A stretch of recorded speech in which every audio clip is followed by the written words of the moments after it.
फरमाते हैं कि मैं ना मजदूर लेने गया, बगदाद के चौक में मजदूर बैठे होते थे, तो मेरी उन मजदूरों में से ना एक नौजवान बच्चे पे नजर पड़ी।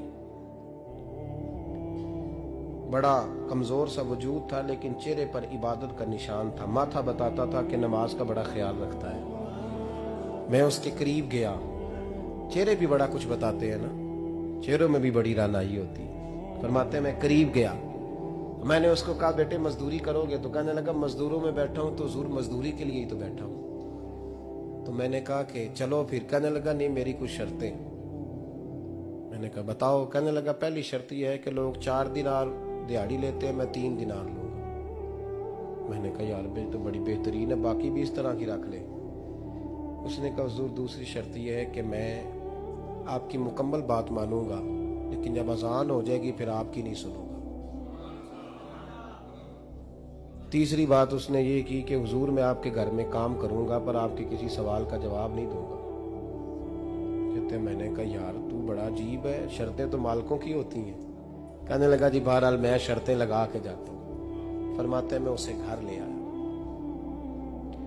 काम मैंने उसको बताया, तो जो काम मजदूर सारे दिन में करता है ना उसने 2 घंटे में कर दिया। हमारे मजदूर सिगरेट पीने में भी तो आधा घंटा लगाते हैं, वो चाय पीने जाएं तो पौना घंटा वहां। उनको भी तो दयानतदारी करनी चाहिए कि नहीं करनी चाहिए? ने मुआहदा किया है ना जी, तो पूरा उतरना चाहिए ना। कहते 2 घंटे में। अब काम जब बंदा शुरू कराता है तो काम और निकल आता है। कहते काम मैंने उसको और बता दिया, वो करने लगा। उसने मिट्टी निकाल के रखी थी बाहर रास्ते में, तो अजान हो गई जोर की। उसने वहीं कुदाल छोड़ी कही और चलने लगा। तो मेरा बेटा कहने लगा इसको जरा बराबर कर दो। कहने लगे चुप कर जा, तेरे बाप से बात हुई थी, जब अजान होती है तो मैं किसी और की नहीं सुनता, सिर्फ अल्लाह रसूल की सुनता हूँ। कहते मस्जिद चला गया, नमाज पढ़ के आया तो दोपहर का वक्त था। मेरी बीबी कहने लगी इसको को खाना खा ले। कहते हमने कहा खाना खा लो, तो कहने लगा मैंने रोजा रखा हुआ, रमजान भी नहीं था, नफली रोजा रखा हुआ।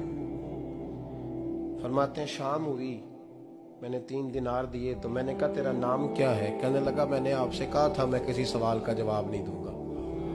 कहते वो चला गया। अगले दिन मैं फिर लेने गया उसे, काम कुछ और निकल आए, तो लोगों ने बताया वो सिर्फ हफ्ते वाले दिन आता है। मैंने कहा क्यों? कहने लगे जी वो कहता है मेरा हफ्ते का खर्चा 3 दिनार है, जब 3 दिनार कमा लेता हूं तो बाकी सारा टाइम अल्लाह रसूल की जिक्र में गुजार दिया करता हूं। फरमाते हैं अजीब। अगले हफ्ते मैं फिर लेने गया, मैंने पूरा हफ्ता इंतजार किया कि काम उसी से कराना है। मैं जब गया तो मैंने कहा चलो। कहने लगा मेरी शर्तें याद है ना? और मैंने कहा याद है भाई, साथ चल। फरमाते हैं काम कराया, 2-3 हफ्ते वो आता रहा। एक हफ्ते में गया तो लोगों ने कहा हुजूर आज नहीं आया। क्यों? कहने लगे बीमार हो गए। कहाँ घर है? कहने लगे बगदाद के कब्रिस्तान के पीछे जो कच्ची आबादी है उसमें रहता है। फरमाते मैं गया, दरवाजे पे दस्तक दी तो कहने लगा हुजूर आप हैं? दरवाजा खोला है, आ जाइए। फरमाते मैं अंदर गया तो मैंने कहा तुम्हें कैसे पता चला मैं आया हूँ? कहने लगा हुजूर अल्लाह वाले हो, आप नहीं आना था, वरना अमीर तो गरीबों का पता लेने कोई नहीं आते। कहते मैं करीब गया तो कहने लगा मैं आपका इंतजार कर रहा था, तेज बुखार है, तप रहा। जेब से कुछ पैसे निकाले, कहने लगा ये पैसे रखने। एक अंगूठी निकाली, कहने लगा हुजूर आज रात को मेरा इंतकाल हो जाएगा, इन पैसों का कफन खरीद के सुबह जनाजा पढ़ के मुझे दफन कर देना, और जब दफन करो तो ये अंगूठी लेके असर के बाद हारून रशीद के पास जाना।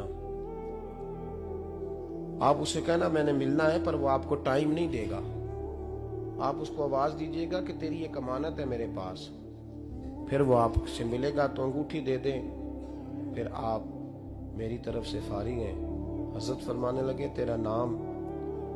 और कहने लगा हुजूर वक्त थोड़ा है, आज रात मैंने जाना है, बड़ी लंबी माफी मांगनी है रब करीम से, अगर मुनासिब समझे तो मुझे अपने रब से तन्हाई कर देने। फरमाते मैं आ गया, पर उसकी बातों ने मुझे सारी रात सोने नहीं दिया। फरमाते सुबह बड़ी मुश्किल से सूरज निकला, मैं गया, दरवाजे पे हाथ रखा तो दरवाजा खुला हुआ था। अंदर दाखिल हुआ तो खुशबुएं मेरा इस्तकबाल कर रही थी। जब चेहरे से कपड़ा हटाया तो उसका तो इंतकाल हो चुका। इंतकाल हो चुका है, ऐसे है जैसे किसी का दीदार करके सोया। कहते मैं तो 2 आदमी ले गया था जनाजे पे, पर पता नहीं दुनिया किधर किधर से आई, कहां कहां से। अखां जदों मीटियां जमाना मैनू रोवेगा, अपना ते अपना बेगाना मैनू रोवेगा। फरमाते हैं मैं तो 2 बंदे ले गया था, पर पता नहीं मखलूक कहां कहां से आई। जनाजा पड़ा, दफन किया। हारून रशीद के पास में असर के बाद गया, मैंने बुलाना चाहा पर बादशाह था, मेरी तरफ देखा ही नहीं। मैंने उसको कहा तेरी एक अमानत मेरे पास है। फरमाते हैं मुझे कोने पे ले गया, क्या बात है, कमरे में बुलाया, मैंने अंगूठी दी। हारून रशीद तो चीखे मारने लगा, कहने लगा अंगूठी वाला कहाँ है? मैंने कहा वो तो इंतकाल कर गया। कहने लगा मुझे कब्र पे ले चल। कहते मैं कब्र पे लाया तो वो लेट गया, तड़प के रोने लगा। मैंने कहा मेरा कलेजा फट जाएगा, ना उसने कुछ बताया ना तूने बताया, ये कौन था? तो हारून रशीद कहने लगा ये मेरा बेटा था। मैंने कहा तेरा बेटा और मजदूर?